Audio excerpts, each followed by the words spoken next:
नमस्कार दोस्तों, पाथफाइंडर पर आप सभी का स्वागत है। दोस्तों, शुरुआत करने से पहले आप सभी को 74वें गणतंत्र दिवस की हार्दिक शुभकामनाएं। आज 26 जनवरी है और सन 1950 के बाद से 26 जनवरी को देश के गणतंत्र दिवस के रूप में मनाया जाता है। ये वही दिन है जिस दिन हमारा संविधान पूर्ण रूप से लागू हुआ था।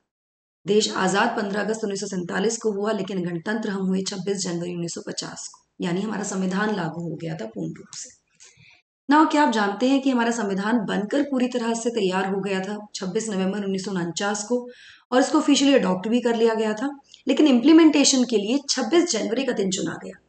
क्या थे कारण जिसकी वजह से 26 जनवरी का दिन ही चुना गया भारत के गणतंत्र दिवस के रूप में? आज हम इतिहास के कुछ पन्नों को पलटेंगे और उन घटनाओं के बारे में बात करेंगे, उन घटनाओं को देखेंगे जिनके कारण 26 जनवरी का दिन इतना रेलेवेंट हो गया कि इस दिन हमने अपना गणतंत्र दिवस मनाया। चलिए, शुरुआत करते हैं। जैसा कि मैंने आपको बताया, 1950 के बाद से ही 26 जनवरी को हम गणतंत्र दिवस के रूप में मनाते हैं, और ये वही दिन है जिस दिन भारत का संविधान पूर्ण रूप से इम्प्लीमेंट हो गया था। It came into effect.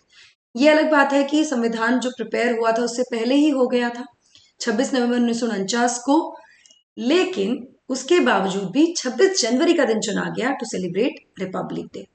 और जो इसका उत्तर है, क्यों चुना गया, इसका जो उत्तर है वो उत्तर है इतिहास में of the Indian freedom struggle, Bharat की स्वतंत्रता संग्राम के इतिहास में 26 जनवरी 1930 को हिस्टोरिक पूर्ण स्वराज डिक्लेरेशन को ऑफिशियली प्रोमलगेट किया गया, और इसी के साथ शुरुआत हुई आजादी के संग्राम की या लड़ाई की अंतिम फेज की, अंतिम लड़ाई की, जिसके बाद ब्रिटिशर से हम आजाद हुए 15 अगस्त 1947 को।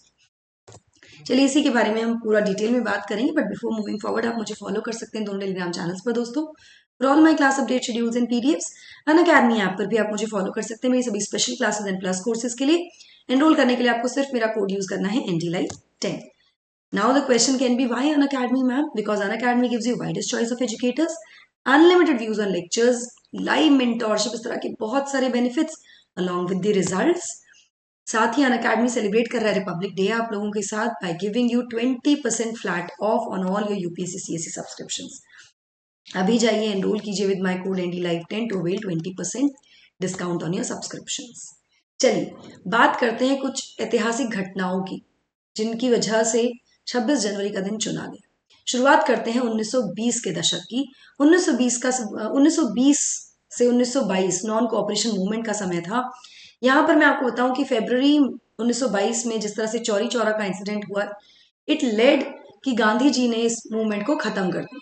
इसके कारण चौरी चौरा के को जो वायलेंस था उसको देखते हुए गांधी जी ने अपने नॉन कोऑपरेशन मूवमेंट को अनसेरेमोनियसली खत्म कर दिया। गांधी जी को उस समय रियलाइज हुआ कि अभी भी देश उनके नॉन वायलेंट तरीकों के लिए, जो प्रोटेस्ट था उनका, उसके लिए तैयार नहीं था।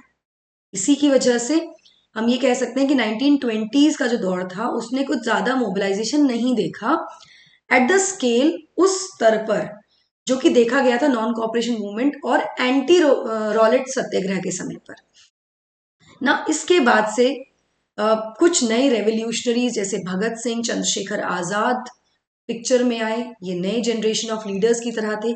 इसी के साथ साथ इंडियन नेशनल कांग्रेस की भी एक नई पीढ़ी या नए लीडर्स जैसे जवाहरलाल नेहरू, सुभाष चंद्र बोस, वल्लभ भाई पटेल, सी राजगोपालाचारी, ये भी कहीं ना कहीं उभर कर निकल कर आए और एक ग्राउंड तैयार किया for the future course of India's national struggle या इंडियाज फ्रीडम स्ट्रगल।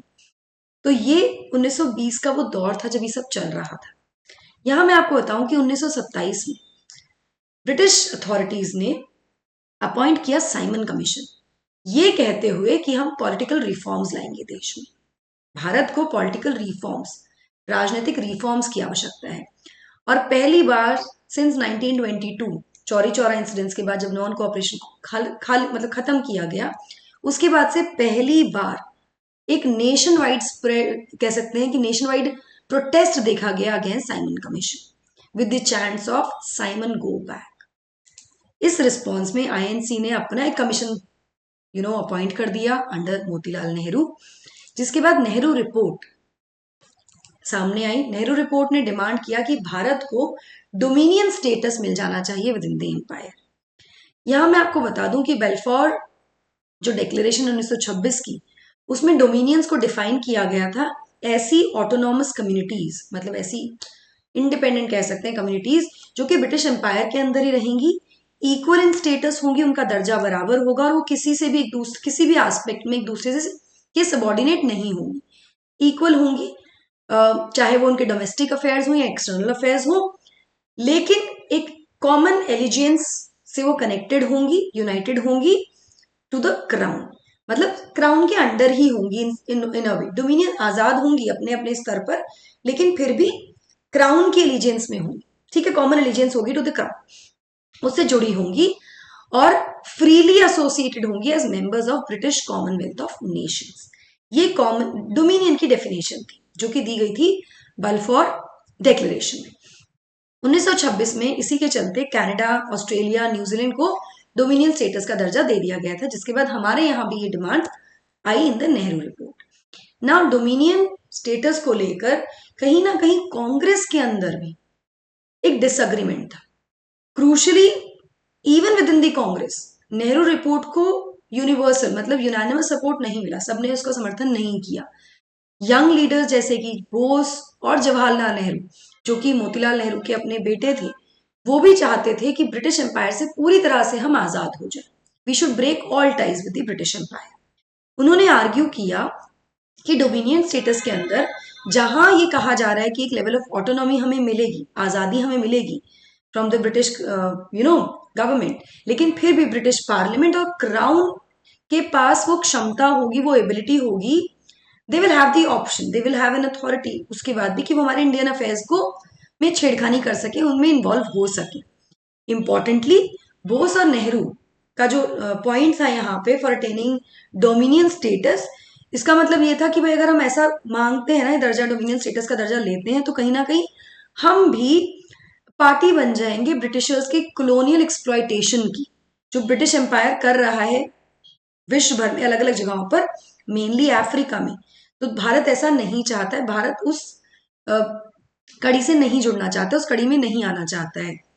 यहाँ पर उनके काफी ज्यादा रेडिकल वर्ल्ड व्यू थे अपने प्रीडेसेसर्स जो उनके सीनियर्स थे उनसे। बोस और नेहरू ने एंटी कॉलोनियलिज्म को ना केवल एक लोकल पॉलिटिकल इशू की तरह देखा, बल्कि एक ग्लोबल लेंस के नजरिए से देखा, वैश्विक स्तर पर देखा। तो उनके लिए बहुत क्लियर था कि ब्रिटिशर्स से सारे नाते तोड़कर कंप्लीट इंडिपेंडेंस हमको चाहिए। ऐसा यहाँ पर बदलाव आना शुरू हो गया था। वहीं इस सब के बीच में वाइसरॉय इरविन अपने शब्दों से पलट गए। तो 1929 में वाइसरॉय इरविन ने वेगली कह दिया कि भारत को ग्रांट किया जाएगा dominion status in future, Bharat को दे दिया जाएगा डोमिनियन स्टेटस। यहाँ पर जो इस डिक्लेरेशन को जो उन्होंने वेगली अनाउंस किया था, इसको इरविन डिक्लेरेशन भी कहा जाता है और इसको भारतीयों द्वारा काफी अच्छे से वेलकम किया गया, वार्मली वेलकम किया गया।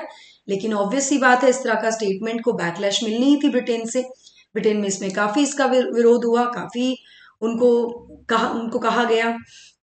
ब्रिटिश पॉपुलेशन जो कि अभी भी प्रो एम्पायर ही थी, वो चाहती थी कि ब्रिटिश का एम्पायर इतना बड़ा एम्पायर, वो चाहती थी ऐसा ही बना रहे और कहीं ना कहीं भारत को एम्पायर के क्राउन का एक ज्वेल की तरह देखा जाता, महत्वपूर्ण नायाब हीरे की तरह देखा जाता था भारत को। उस समय जब वर्ल्ड इकोनॉमी रिसेशन में जा रही थी, इंडिया सबसे ज्यादा महत्वपूर्ण वैल्यूएबल कॉलोनी थी of the colonial route, because of its vast land size, इसके रिसोर्सेज और पॉपुलेशन, और ये सब क्रूशल था ब्रिटिश इकोनॉमी के लिए भी, जिसकी वजह से बैकलैश मिलना पड़ा। और इस प्रेशर के चलते इरविन अपने शब्दों से फिर एक मीटिंग में गांधी जी और मुस्लिम लीग के मोहम्मद अली जिन्ना और कुछ अदर लीडर्स, कुछ और भी लीडर्स थे, उन सब के बीच में उन्होंने उस मीटिंग में कहा कि वो अपना प्रॉमिस पूरा नहीं कर सकते हैं आने वाले समय में to give India dominion status, जिसको लेकर गांधी जी इससे पहले अग्री कर रहे थे कि ठीक है डोमिनियन स्टेटस मिल जाना चाहिए। लेकिन यहां से this was a turning point, जहां पर पूरी की पूरी कांग्रेस, जो अभी तक देखा जाए तो कुछ रेडिकल और कुछ डोमिनियन स्टेटस के फेवर में थे, कुछ चाहते थे कंप्लीट जो नई जनरेशन थी, जो नई लीग थी कांग्रेस की, जो यंग लीडर्स थे, बोस और नेहरू, जवाहरलाल नेहरू जैसे, पंडित जी जैसे, वो चाहते थे कंप्लीट इंडिपेंडेंस। वहीं मोतीलाल नेहरू और गांधी जी का भी व्यू था कि डोमिनियन स्टेटस ठीक है, मिल जाएगा, ठीक है, कोई दिक्कत नहीं है। लेकिन यहाँ पर इस इरविन के इस प्रॉमिस को तोड़ने से कहीं ना कहीं पूरी की पूरी कांग्रेस, मतलब all the generations came together, सब यूनाइट हो गए इस मुद्दे पर, जहां पर ब्रिटिश बिल्कुल भी कुछ इवन रीजनेबल रिफॉर्म्स नहीं ला पा रहे थे। इंडियंस ने सपोर्ट करना शुरू कर दिया द रेडिकल गोल्स जो थे of the complete independence, a fully independent Republic being one of the first, कि भाई हम संपूर्ण स्वतंत्र और गणतंत्र राष्ट्र बनना चाहते हैं। इन व्यू पॉइंट्स को समर्थन मिलने लगा। इसी बैकग्राउंड में डिक्लेयर किया गया पूर्ण स्वराज, डिक्लेरेशन हुआ। तो आईएनसी जो हर साल मिलती थी, आईएनसी का लाहौर सत्र जो था, जो दिसंबर 1929 को हुआ, उसके जो प्रेसिडेंट थे वो थे पंडित जी। पंडित जी ने 19 दिसंबर 1929 को हिस्टोरिक पूर्ण स्वराज, जिसका मतलब है टोटल सेल्फ रूल या सॉवरेंटी, संप्रभुता, अनाउंस किया और कहा कि ब्रिटिश गवर्नमेंट जो होगी भारत में, उसने ना केवल, क्यों दिया गया कि भाई ब्रिटिश गवर्नमेंट जो है ना केवल लोगों को डिप्राइव किया हुआ है उनकी आजादी से, बल्कि उनको उनका शोषण भी हो रहा है और कहीं ना कहीं भारत को economically, politically, culturally, spiritually exploit कर रहे हैं, रून कर दिया है, बर्बाद कर दिया है। इसलिए भारत को अब ब्रिटिशर्स के जो भी शिकंजा है से बाहर निकलना है और पूर्ण स्वराज और कंप्लीट इंडिपेंडेंस अब हमको चाहिए। ये डिक्लेयर किया गया 1929 दिसंबर लाहौर सत्र में। याद रखिएगा इसके प्रेसिडेंट थे पंडित जी, पंडित नेहरू। ये जो डिक्लेरेशन थी इंडिपेंडेंस की, इसको ऑफिशियली प्रोमलगेट किया गया था 26 जनवरी 1930 को। दिसंबर में अनाउंस किया गया, अगले साल, मतलब अगले महीने कह सकते हैं, साल चेंज हो गया 26 जनवरी 1930 को। और कांग्रेस ने अर्ज किया सभी भारतीयों को कि वो बाहर आए और सेलिब्रेट करें आजादी को। जो तिरंगा है हमारा उसको होइस्ट किया गया अक्रॉस दी कंट्री, रावी नदी के तट पर भी फहराया गया by the Congress party workers. Patriotic songs गाए गए पूरे देश में, ये करने के लिए कि दिखाने के लिए, रिकॉन्फ़िगर करने के लिए अपनी स्ट्रैटेजी जो थी इंडिपेंडेंस की। तो यहां से शुरुआत हुई।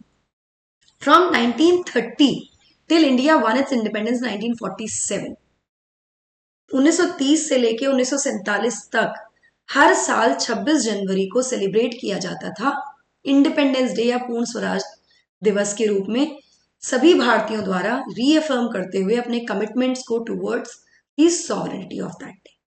इसी के साथ साथ यही कारण था कि जो लीडर्स थे उन्होंने डिसाइड किया a day to promulgate India's new constitution as 26 January. इसकी ऐतिहासिक पृष्ठभूमि को ध्यान में रखते हुए, इसके इतिहास को ध्यान में रखते हुए, ना केवल ये दिन ऑलरेडी एक नेशनलिस्टिक सिग्निफिकेंस रखता है, बल्कि कॉन्स्टिट्यूशन बहुत तरीकों से रिफ्लेक्ट करता है पूर्ण स्वराज डिक्लेरेशन के जो भी उद्देश्य थे उनको, जो 2 दशक पहले का था, 1930 का था। जहां आज का रिपब्लिक डे सेलिब्रेशन अलग है फ्रॉम व्हाट पूर्ण Swaraj day looked like under the British rule 1930 से लेकर 1947 तक। 26 जनवरी अभी भी हमारे लिए एक सॉलम रिमाइंडर है, जो हमने एक जर्नी की है, जो हमारा स्ट्रगल रहा है सेल्फ रूल को अटेन करने का। तो ये इसकी महत्ता है जिसके कारण 26 जनवरी को हम रिपब्लिक डे सेलिब्रेट करते हैं और 26 नवंबर की बजाय 26 जनवरी को चुना गया देश का गणतंत्र दिवस। आई होप आपको सेशन अच्छा लगा हो। Do not forget to like, share and subscribe guys. RM batches कल से शुरू हो जाएंगे, अभी जाकर एनरोल कर लीजिए। एनसीईआरटी के बैचेस भी कल से शुरू हो जाएंगे, एनरोल कर सकते हैं at a very nominal price. Loan facility available है यहाँ आपके लिए। अनअकैडमी सेंटर्स राजेंद्र नगर में खुल गया है, अभी जाकर एनरोल कर सकते हैं। बैचेस 4 फरवरी से शुरू हो रहे हैं, मॉर्निंग बैचेस होंगे। यहाँ पर आपको पूरा एक्सेस मिलेगा प्लस और टेस्ट का भी। That's it from my side. I hope you like the session. Do not forget to like, share and subscribe to the channel, and also hit the bell icon so that you get notifications about our latest updates. That's it from my side, guys. Thank you so much. God bless. Take care and happy Republic Day.